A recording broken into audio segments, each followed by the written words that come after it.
good to be back and to see everyone.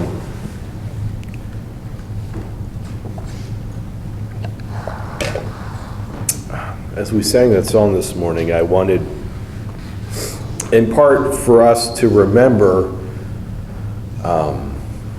who's in control and whose work this is and whose work we are. And that's going to be part of my message this morning. I'm going to move around a little bit, but we're going to start mostly in the 37th chapter of Alma. And I want to talk about our perspective and our focus.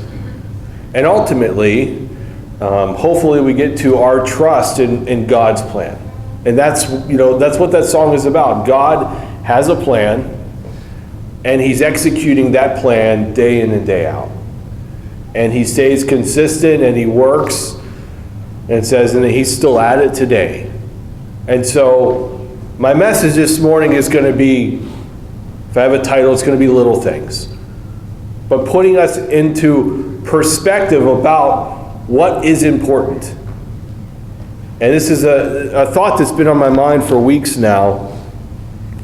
And so I'm going to start in the 37th chapter of Alma. And here, Alma is telling Helaman about the plates. And he's giving him instruction regarding keeping the plates. And he says something that I'm going to focus on here to start the message this morning. But he's trying to help him understand what he's doing. And so in the 6th verse, I want to just read the first part to begin. He says, "Now ye may suppose that this is foolishness in me." Now he's giving Helaman these instructions regarding the plates, and he's talking about how important the plates are and everything necessary for the plates, and he pauses and he basically says, just listen to me for a second. This isn't going to make sense. And as I was reading that, I thought, what? I get it, but why would he say that? This is one of those times in scriptures where, one individual is trying to impart something really important on another individual. Oftentimes you see this father to son, especially in the Book of Mormon, and these are times where I like to really hone in on what's going on, because it's one of those, those moments where there's something so critical to be said. And he tells Helaman, he says, "And now ye might suppose that this is foolishness in me." Now Helaman, he was a good son. I mean, he was going to keep the records. So this isn't Alma trying to correct course and so why would he say that you might suppose that this is foolishness in me? Well, he's saying that because he knows what our nature is. He knows how we think. He knows the fact that we are not going to look at this the way it needs to be looked at. And so he's telling Helaman right off the bat, you're going to think what I'm going to tell you doesn't make sense. But just listen. And he goes on to tell him, he says, "But behold, I say unto you that by small and simple things are great things brought to pass. And small means in many instances doth confound the wise." That statement to Helaman is so critical for us to understand our own motives, our own mindsets, our own perspective and perception of the world. That he's telling him basically, you don't see things the way they are. And you need to listen up because it's not what you think. And he goes on to say, again,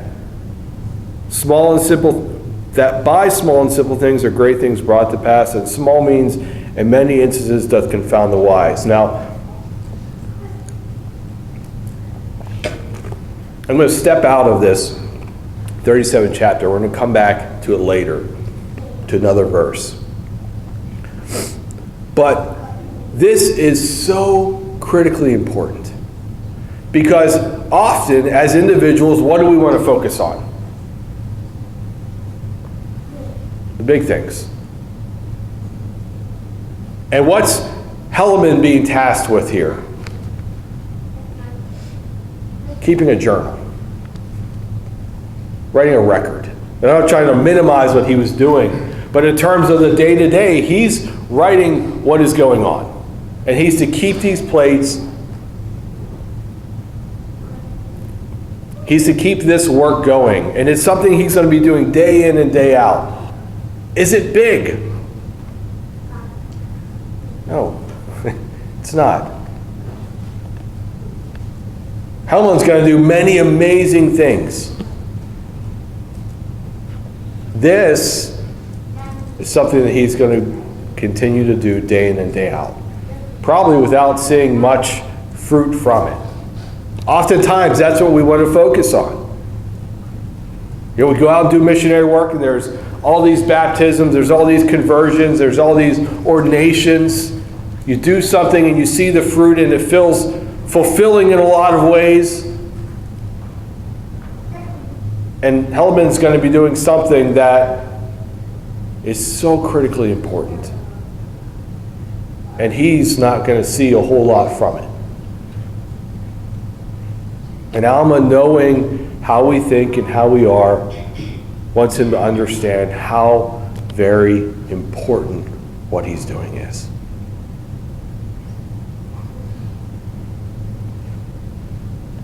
And that's what I want us to come away with today, is how very important the little things that we do are. Or the little things that God instructs us to do are. Because it's so contrary to our nature to look at those things and in that moment say, this is the most important thing.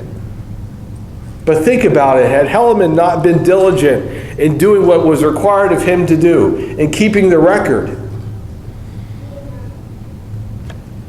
where would we be? Helaman wasn't going to see that in his lifetime. Alma wasn't going to see that in his lifetime. Yes, there were many conversions, thousands. It goes on here to talk about the Lamanites that came to acknowledge because of the records that they had and kept. But in their lifetime, they weren't going to see the fruit of the restoration. It was going to be a lot of struggle. In fact, you read through the book of Alma, you read through the book of Helaman, it's a lot of struggle. Ultimately, in 75 years, it's destruction, difficulty, all of these things. But how critical what they were doing was. And I was thinking as I was going through this, in the recent revelation from October of this year. If you read in the 66th chapter of Isaiah, it talks about, unto this man will I look. Who is what? Anyone remember? You can shout it out. No? Humble? Contrite? Read in the 66th chapter of Isaiah.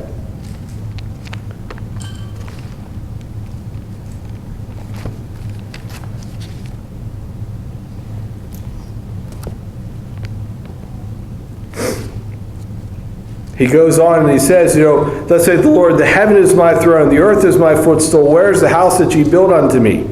All of these great things. Where are all of these things?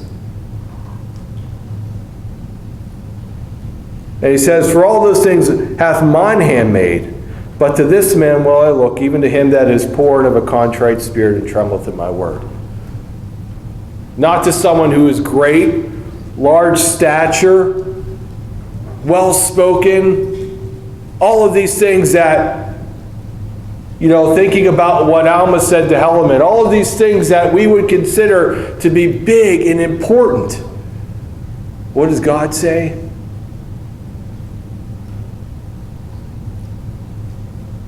Almost like I can hear Alma saying to Helaman, Here, read the 66th chapter of Isaiah and consider that. It may seem foolishness to you, but to this man will God look, one who is humble and poor and of a contrite spirit and trembleth at my word. Things that we would consider, in some instance, in our perspective, not great, not huge, but so critically important. And that revelation in October, when we're talking about our perspective and what is required of us.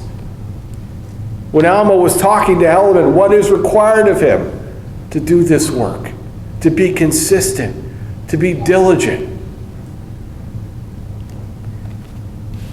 Who would God look to when it came down to the restoration? When you read this, it's so discouraging. When you read about the early restoration, how full of themselves they so quickly became.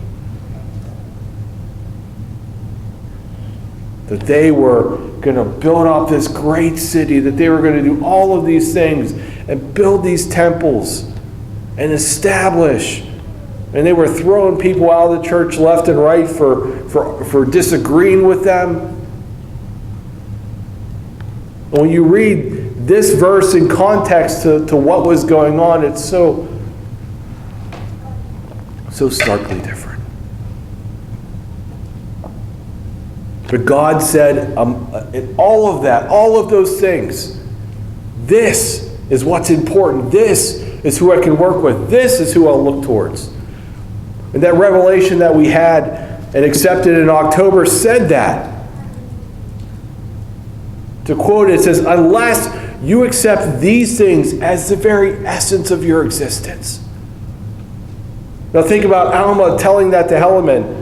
Unless you focus on the little things that are so important, that are so often overlooked. Unless you do that consistently, unless we accept these small things as the very essence of our existence and our perspective before God and how we come before Him and how we are day in and day out. When He gives us something to do and we think, well, that's not big enough. That's not important enough.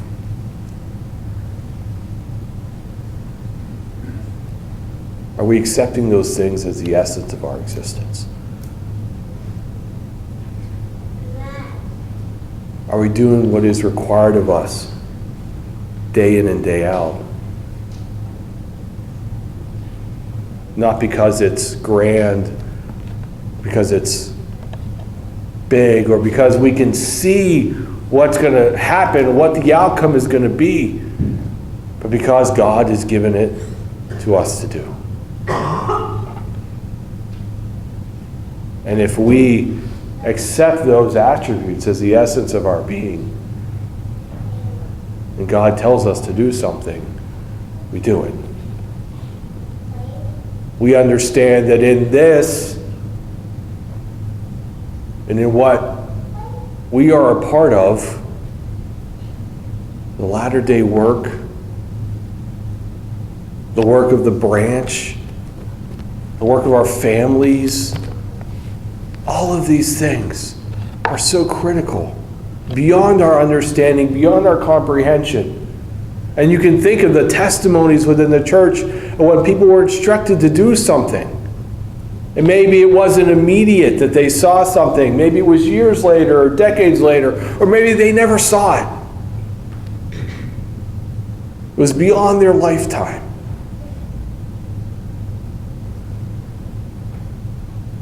But there's a reason that God has continued to speak to us regarding our pride and our need to be humble before Him. I would say in part because we're not there yet, but in part because it's so critical to what He's doing now.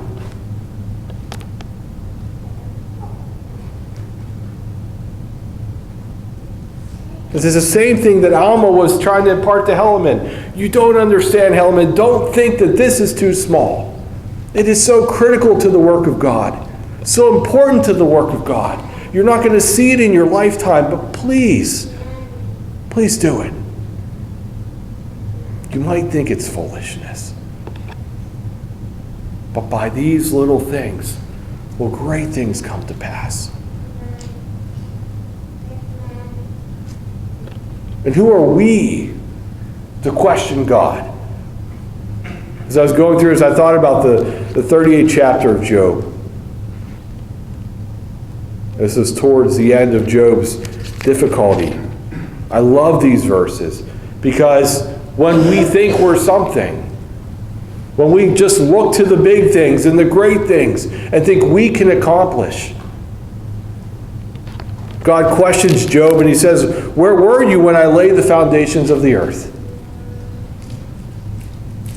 It's in the 38th chapter, 4th verse. It says, "Who hath laid the measures, and who knowest it?" It says, "Whereupon the foundations of the earth fastened, or who laid the cornerstones, when the morning stars sang together and all the sons of God shouted for joy? Where were you when I did those things?"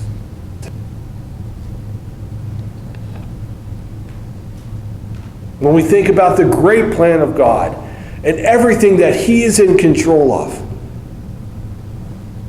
God was putting Job in his place, in a sense, to remind him not just of who he was, Job, but what God did and could do. And what our place in that work is. Job wasn't there. All those things happened. They all happened by the hand of God. Job couldn't give him an answer. He goes on, you read through the 38th, 39th verse, he questions him from all of these different realms of his creation and his work. Where were you? What did you do? What hand did you have in this? When did you do this? To remind him of who's in control, whose work this is. When we start to think more of ourselves, when we start to focus on the things that we think are more important, we're not accepting those attributes as the very essence of our existence. And without that, God has such a difficulty in working with us.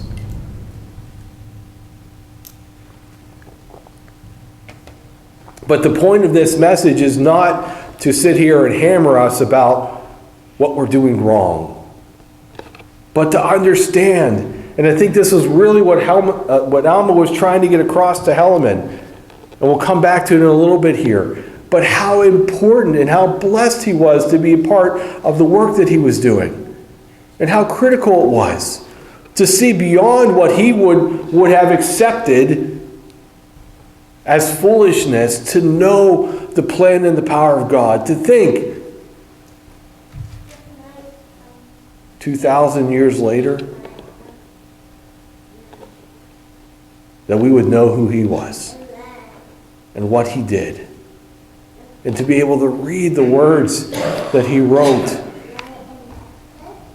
for our lives to change, for God to be able to use those words to touch people that Helaman would never know, would never meet face to face.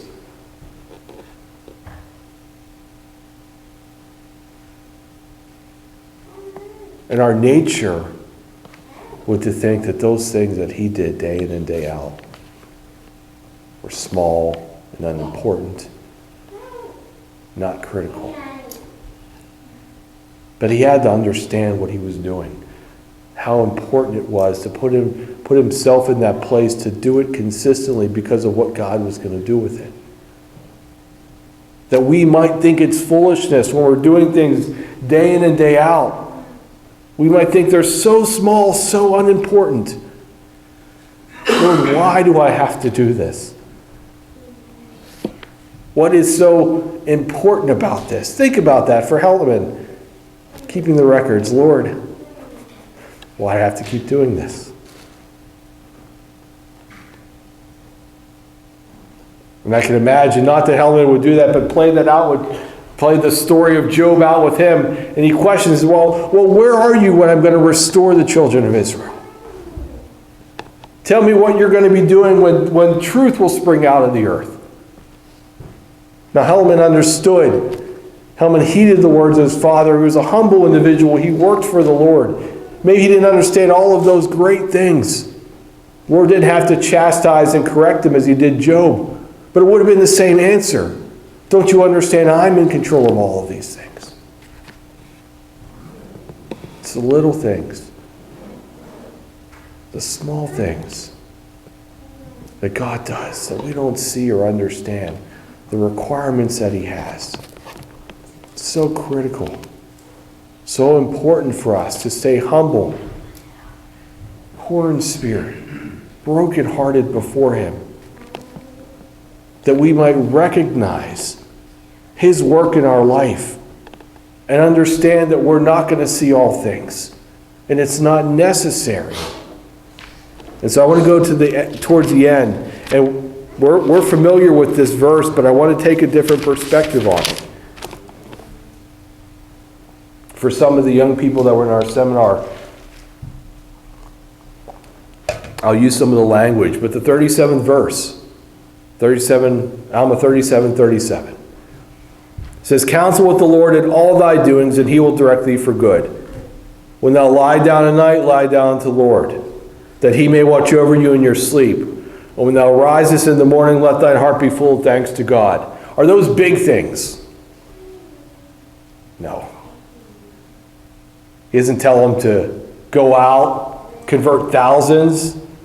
He doesn't tell them to heal, perform miracles, raise the dead.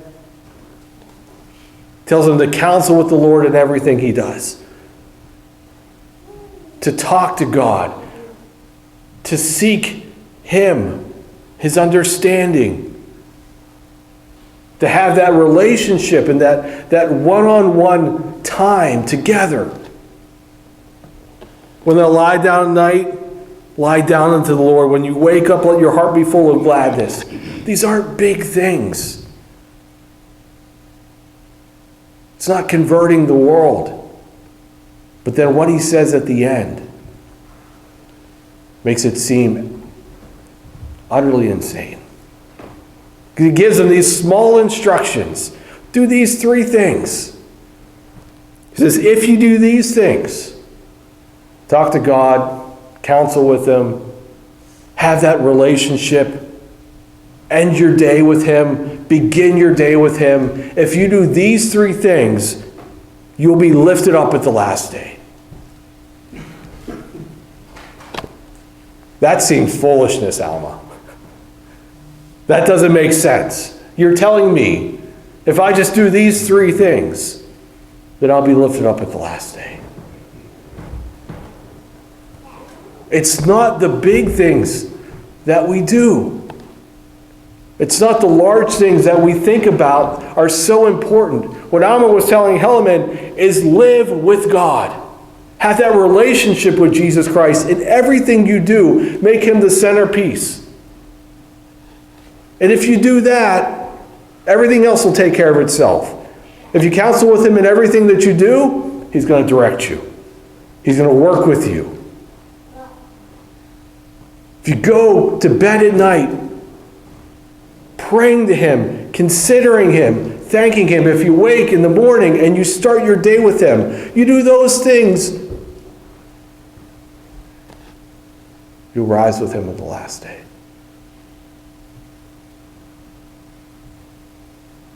Now, doesn't that feel good? The other side of this conversation that Alma's having with Helaman, doesn't it feel so good to know that there is so little required? That the things God requires are so small. If we do these things, be lifted up at the last day. Does it make sense that we can rationalize it out and make sense of it? The reality of what he said earlier and the importance of doing the little things and the great things that come about by those. I cannot understand what it's going to be like to be lifted up at the last day. Those words, though they have intense meaning to me and are of critical importance, I'm like Job, in the sense that I cannot understand. Though I believe God created the heavens and the earth, I wasn't there. And I don't know what it means when he said he laid the foundations of the earth. When I read it and believe this, I can't wrap my head around what that means. It's too great. And yet, it comes about by small and little and simple things. It may seem foolishness to us, but the things that you do as brothers and sisters, as mothers and fathers, as children, as friends, day in and day out, is so important. When you spend time in prayer, it's so important. When you see God in all things, it's so important. When we humble ourselves before God, recognize who he is and who we are, and the plan that he has unfolding that we can't see, the things that he promises that we can't fully understand, yet we believe. It's so important for us to stay humble and meek, poor in spirit, brokenhearted before him. Because in that condition, we're willing to accept anything. Tell me to do this, Lord, I'll do it. Do it with all my heart, soul, and mind. Give me this task, Lord, I'll do it. I won't question. I don't need to know. I don't need to understand. I don't need to see.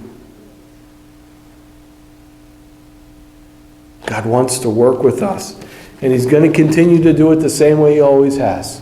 Yes, there'll be many times he's going to require great things. But oftentimes that's not until we have been diligent in the little things. And oftentimes those great things, although they are so critically important to many, yet if I never accomplish those in my life, I can still be lifted up at the last day.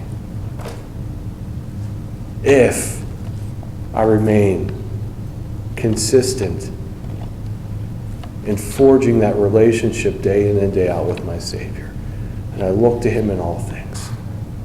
Those are the important things. Those are the critical things. Though it may seem foolishness to us, we cannot see and understand and comprehend the mind of God. And he was not lying when he said that unless that's part, unless those things are the essence of our very existence, he wants that. He desires that. He can use that. He loves that. And so we read that 37th verse. I pray that we're liberated in that we're excited in that it feels tangible, that it feels real. To know how simple it is for us to maintain that relationship. And I say simple, meaning simplistic. Not all the time it's easy because we fight against our nature. But simplistic in that it's rational. It's tangible. It's doable.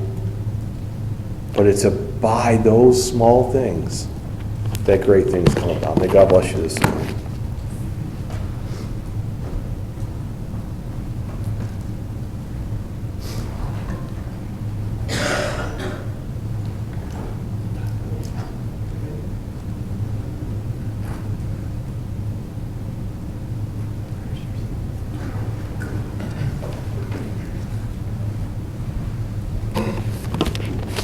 just share a few words this morning to go along with the message our brother has presented to us. I was thinking this morning about Alma speaking to his son here. Brother mentioned that many times in the scriptures we have that dialogue between a father and son, and sharing these little, you might call them like spiritual nuggets of wisdom with them. And it made me think of scripture that I had been reading recently regarding David speaking to his son Solomon. And it's got a similar message in it in regards to what's required of us. And so in the 28th chapter of 1 Chronicles, he is giving some advice to his son. It says, keep and seek for all the commandments of the Lord your God, that ye may possess this good land, and leave it for an inheritance for your children after you forever. And he says, Solomon, my son, know thou the God of thy father, and serve him with a perfect heart and a willing mind. And this is what was required of him. As our brother read that scripture from Isaiah that said the Lord would look to this man who was poor and of a contrite spirit, one that would tremble at his word. In a similar message, David's telling his son Solomon that he needs to serve God with a perfect heart and a willing mind. For the Lord searcheth all hearts, and understandeth all the imaginations of the thoughts. And the Lord sees each and every one of us this morning. He knows our heart. He knows what it is that drives us. And He knows all the thoughts of our heart. Anything that we can imagine. He knows how we think. He knows how we're put together. He's the one that created us. And He says, if thou seek Him, He will be found of thee. And if thou forsake Him, He will cast thee off. But take heed now, for the Lord had chosen thee to build a house for the sanctuary. Be strong and do it. And we know the task that the Lord had given Solomon to do. You might say it wasn't a simple thing. He was going to be the one that was going to build this great sanctuary for the people, for God, for his people. And you go on through the chapter and you read about all the details that David was inspired with, that it should be this size, and this is what you should find within it. This is how the walls would be built. This is how it would all be set up. And so it was a huge task. But in the case of Helaman here, you might say, not quite as huge. He's not building a tabernacle for the Lord, but he is entrusted to keep the plates. And there's a scripture later on in the 37th chapter. It says that, remember, my son, how strict are the commandments of God. Remember how strict they are. If you will keep my commandments, ye shall prosper in the land. And if ye keep not his commandments, ye shall be cut off from his presence. And this is what this record said over and over again, which is why it was so important for it to be kept. He says, remember, my son, that God has entrusted you with these things which are sacred, which he has kept sacred, and also which he will keep and preserve for a wise purpose in him, that he may show forth his power unto future generations. Maybe, as our brother said, maybe it didn't make sense. He didn't understand what the full purpose was of keeping these words. How it would affect future generations and those that would come even thousands of years later. But the Lord saw it. The Lord understood that importance.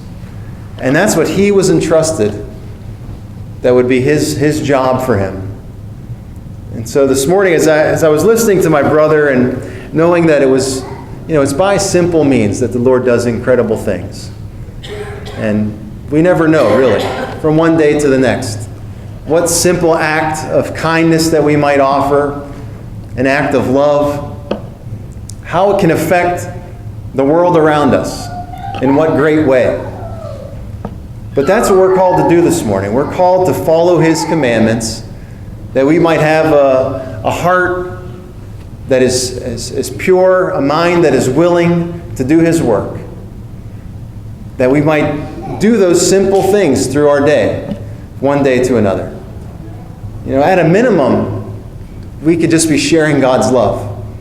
We might not be making that big trip to Africa. We might not be the one sharing the gospel in the Yucatan with the natives in that land, in the seed of Joseph. But we might be the one offering Jesus Christ to our neighbor. That might be showing that act of love or kindness to that man who is hopeless, that sits on the sidewalk as we walk to work. We're given an opportunity every day to do those small and simple things that the Lord's called us to do in serving Him, to doing whatever it is that He puts in front of us. From one day to the next, we don't know what it is that the Lord is going to give us an opportunity to do. But He wants us to be prepared, that we would live each day knowing that every moment that we have is a gift. And He's called us to, in this day and time, to serve Him. I thought yesterday, spending time at the powwow, and we offer our services, and we spend the day there, and it's you might say it's a lot of work, physical work, for those few hours. And I was thinking as I was there, what's the impact of what we're doing today? They've been involved. Our branch has been involved with the Council of Three Rivers since it started. Right? It's been 50 years, 44 years of powwows now. And I'm pretty sure that we have been involved in every one of them since the start. And you think, what's the impact of that? How many conversions have there been? How many baptisms?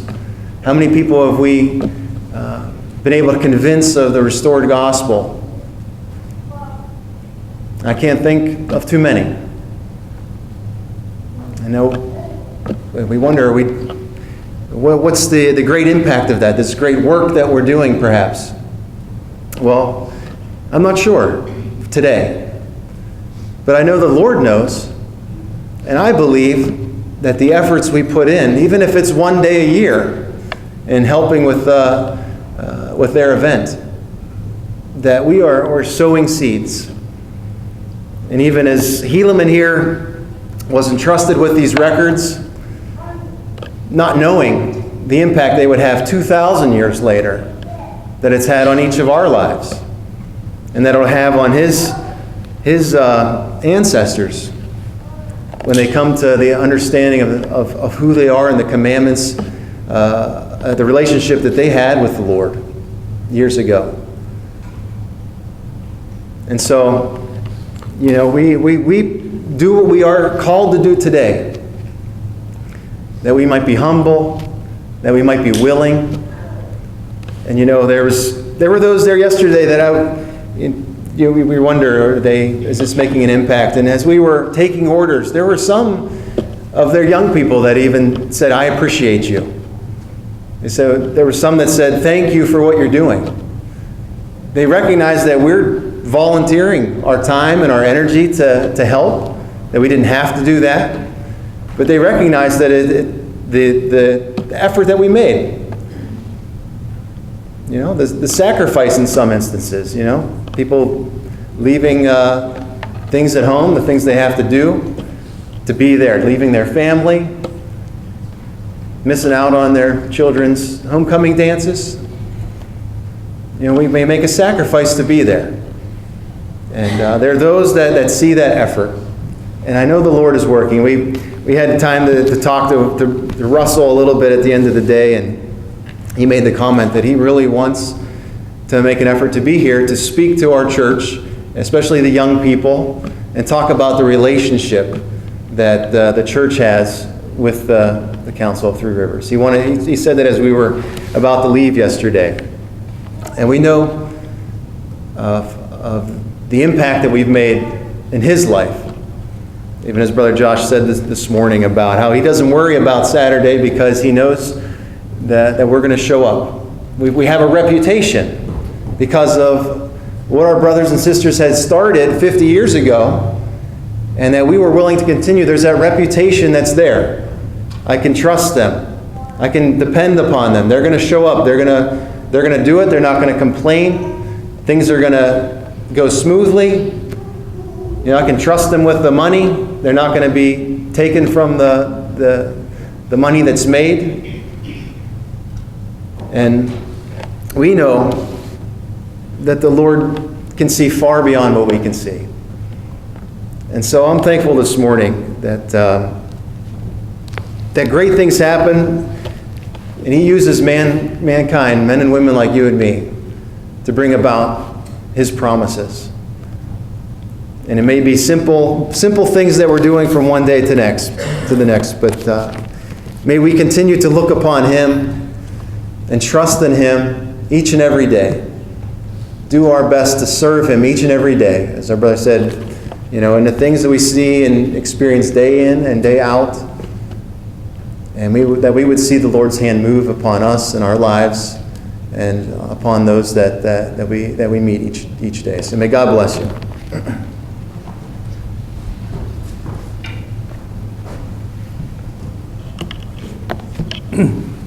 Enjoyed what our brothers had to share this morning, and as they were speaking, I was just thinking of how much efforts would we put into those small things each and every day if we knew the outcome of what was going to happen from them. And those are the things that hold significance in the future. The impact, I'm sure many of us can attest to, of family members who were introduced to the Church of Jesus Christ by a simple testimony or a simple act of love, and how it has extended beyond there to where we're at today. And how grateful we are for those that have been inspired and have followed the inspiration of the Lord to do the simple things in life, that they might bring about the great things even in our own life. And maybe it hasn't changed the world, but I'm sure to many of us it has changed us completely. And so we give thanks unto the Lord for that, and those that have played a part in that as well. As we wrap things up,